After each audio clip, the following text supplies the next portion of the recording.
ದೇವೇಗೌಡದು ಆಯ್ತು, ನಮ್ದು ಆಯ್ತು, ನಿಮ್ದು. ಸರ್, ಇವತ್ತಿನ ಸಭೆಯ ಪ್ರಮುಖ ಒಂದು ಅಜೆಂಡಾ ಏನು ಸರ್? ಈಗಾಗಲೇ ಚುನಾವಣೆಗೆ ನಾಮಪತ್ರಗಳನ್ನು ಸಲ್ಲಿಸ್ತಕ್ಕಂಥ ಪ್ರಕ್ರಿಯೆಗಳು ಪ್ರಾರಂಭ ಆಗಿದೆ. ಈ ಒಂದು ಸಭೆಯನ್ನು ನಾವೀಗಾಗಲೇ 15 ದಿನಗಳ ಮುಂಚೆನೇ ಕರಿಬೇಕು ಅನ್ನೋದಿತ್ತು ಎರಡೂ ಉಭಯ ಪಕ್ಷದ ನಾಯಕರಲ್ಲಿ. ಆದರೆ ಸಮಯದ ಅಭಾವ, ಸಭೆಯನ್ನು ಮಾಡಲಿಕ್ಕಾಗಿರಲಿಲ್ಲ. ನಾನು ಸ್ವಲ್ಪ ಆರೋಗ್ಯದ ಸಮಸ್ಯೆಗೆ ಒಳಗಾದಂಥ ಹಿನ್ನೆಲೆಯಲ್ಲಿ ಈ ಸಭೆ ಮುಂದೂಡ್ಕೊಂಡು ಬಂದಿದ್ದು. ಈಗ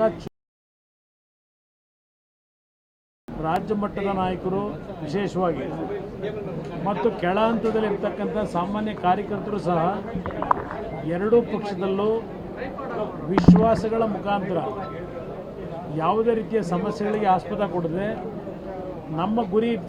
ದಾಮೋದರ್ ಮೆರಾಬುಲ್ ಗುಲಾಬಿ ಬೆಳೆದು ಅರ್ಧ ಎಕರೆಯಲ್ಲಿ 6 ಲಕ್ಷ ಲಾಭ ಗಳಿಸ್ತಿದ್ದಾರೆ. ನೀವು ಕೂಡ ಅವರಿಂದ ಕಲಿಬೇಕಾ?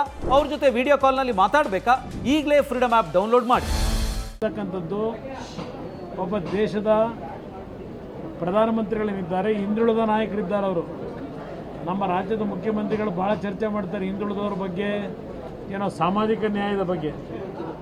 ದೇಶಕ್ಕೆ ಒಬ್ಬ ಅವರು ಹಿಂದುಳಿದ ಸಮಾಜಕ್ಕೆ ಸೇರಿದ್ರು. ದೇಶಕ್ಕೆ ಒಟ್ಟಾರೆಯಾಗಿ ನಾಡಿನ ದೇಶದ ಜನತೆ ಪ್ರಧಾನಮಂತ್ರಿ ಅಂತಕ್ಕಂಥದ್ರಲ್ಲಿ ಅವರ ಬಗ್ಗೆ ಮುಕ್ತವಾಗಿ ಈ ದೇಶಕ್ಕೆ ಗೌರವ ತಂದಿದ್ದಾರೆ ಅಂತಕ್ಕಂಥದ್ದನ್ನು ಭಾವನೆಯನ್ನು ವ್ಯಕ್ತಪಡಿಸ್ತಾರೆ. ಇವತ್ತು ನಮ್ಮ ಗುರಿ ಕರ್ನಾಟಕ ರಾಜ್ಯದಲ್ಲಿ ಭಾರತೀಯ ಜನತಾ ಪಕ್ಷ ಮತ್ತು JDS ಪಕ್ಷದ 28ಕ್ಕೆ 28 ಅಭ್ಯರ್ಥಿಗಳು ಚುನಾವಣೆಯಲ್ಲಿ ನಾಡಿನ ಜನತೆ ಆಶೀರ್ವಾದವನ್ನು ಪಡೆದು ಗೆದ್ದು ಬರಬೇಕು. ಆ ನಿಟ್ಟಿನಲ್ಲಿ ಇವತ್ತಿನ ಸಭೆಯಲ್ಲಿ ಮುಕ್ತವಾಗಿ ಎಲ್ಲ ವಿಷಯಗಳನ್ನು ಚರ್ಚೆ ಮಾಡೋರಿದ್ದೇವೆ. ನಮ್ಮ ಪಕ್ಷದ ರಾಷ್ಟ್ರೀಯ ಅಧ್ಯಕ್ಷರು ಸನ್ಮಾನ್ಯ ದೇವೇಗೌಡರು ಮತ್ತು ನಮ್ಮ BJP ಭಾರತೀಯ ಜನತಾ ಪಕ್ಷದ ಹಿರಿಯ ನಾಯಕರು, ರಾಜ್ಯದ ಮಾಜಿ ಮುಖ್ಯಮಂತ್ರಿಗಳು ಯಡಿಯೂರಪ್ಪನವರು ಸಹ ಈ ಸಭೆಯಲ್ಲಿ ಭಾಗವಹಿಸಿದ್ದಾರೆ.